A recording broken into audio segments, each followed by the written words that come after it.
సూరమ్మ కొడుకు సుందరం పెళ్లికి ముందే ఇంటి ప్రక్కన వాళ్లు అంతా ఆమె వచ్చే కోడల్ని ఎంత రాచి రంపాన పెడుతుందో అనుకునేవారు.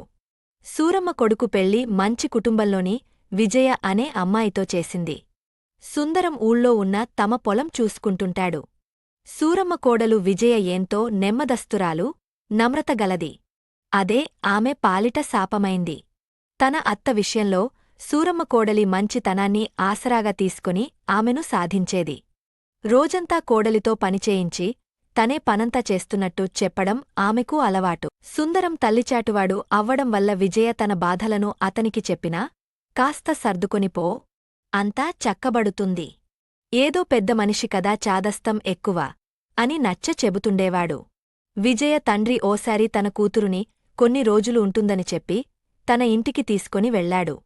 విజయకు తన తల్లిదండ్రులకు తన సమస్యలు చెప్పి నొప్పించడం ఇష్టం లేక వాళ్లకు ఏమీ చెప్పలేదు. ఇంటికి వచ్చిన తన పినతల్లి కొడుకు నందకిషోర్ విజయ వాలకం చూసి సంగతే మిటని గట్టిగా అడిగాడు. అతను ఆ ఊళ్ళోనే ఉన్న స్కూల్లో ఉపాధ్యాయుడు. విజయ విషయం అంతా అతను విజయకు ఓ పరిష్కారం చెప్పాడు.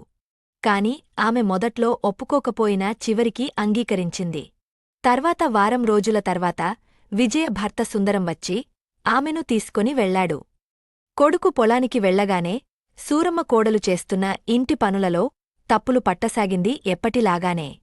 విజయ సౌమ్యంగా, అత్తయ్య మీరు ఇలా పనులను సరిదిద్దబట్టే నేను నేర్చుకోగలుగుతున్నాను. మా ఇంట్లో అయితే మా అమ్మ నేర్పేది. ఇక్కడ మీరు తప్ప నాకు ఎవరున్నారు నేర్పడానికి అంది. సూరమ్మ గురుగా చూస్తూ, మాటలు నేర్చావు ఇంటికి వెళ్ళి. సరేగాని ముందు బియ్యమేరు అని ఇంట్లో ఉన్న సగం బియ్యం బస్తా బియ్యం ఆమె ముందు పోసింది. విజయ ఆ బియ్యం ఏరేసరికి 4 గంటలు పట్టింది. ఆలోపులో సూరమ్మ ఓ కునుకు తీసి కొడుకు వచ్చే సమయంలోపు ఉప్మా చెయ్యమని పురమాయించింది. విజయ ఉప్మా చెయ్యడం పూర్తిచేసింది. ఇంతలో సుందరం వచ్చాడు. ఆ సమయానికి సూరమ్మ నడుము పట్టుకొని కూర్చుంది. సుందరం, ఏమైందమ్మా అని అడిగాడు. సూరమ్మ, బియ్యం అంతా. సుందరం కాస్త కోపంగా, విజయ ఏం చేస్తుంది? ఇంటి పనంతా నీతోనే చేయిస్తుందా అన్నాడు. విజయ, అత్తయ్య అన్ని పనులు తనే చేస్తారు. ఈ వయస్సులో మీరు కష్టపడడం ఎందుకు నేను చేస్తానని ఎంత చెప్పినా వినకుండా అంది.